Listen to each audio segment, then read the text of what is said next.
Man, after the experience I had in the base game, I was really excited to dive into these DLCs, hoping for a similar experience.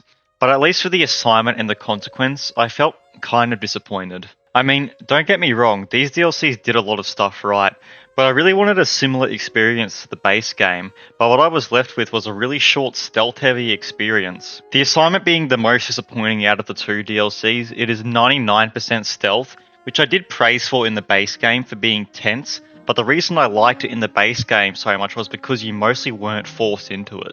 If you got caught, you always had your options to run and fight, but here your only option is stealth. If you do get caught, you can run, but you have such little stamina that you aren't going to be getting anywhere very fast. However, I do have to give praise to the new stalker enemy they added called the Shade. Her sections were very tense and I didn't really feel bored when stealthing around her to do an objective. But I am glad that for the consequence they immediately spice up the stealth by making you lose your flashlight and run around with these glow sticks, once again reinvigorating the stealth.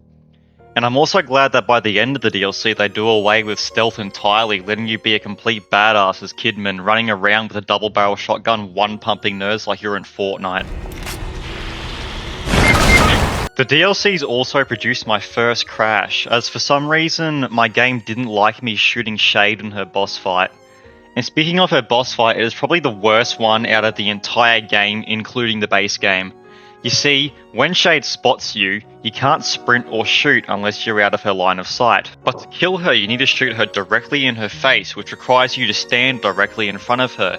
But she'll spot you almost every time, meaning you won't be able to shoot or run from her, so she'll just run up and eat you out without consent.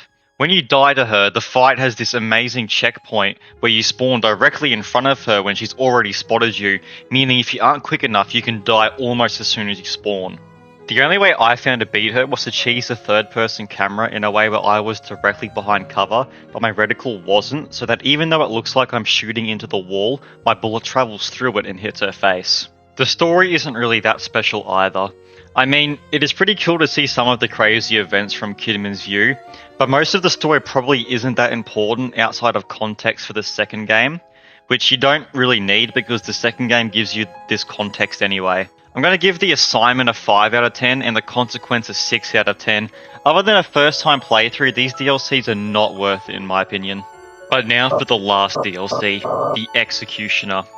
The Executioner is probably the best out of the 3 DLCs, but this time instead of contributing to the game's main story, it's more of a side mode. The events that take place in the Executioner are not canon. You get to play as the Keeper from the base game, and you are told that your daughter is inside STEM, and you have to kill a bunch of bosses to find her.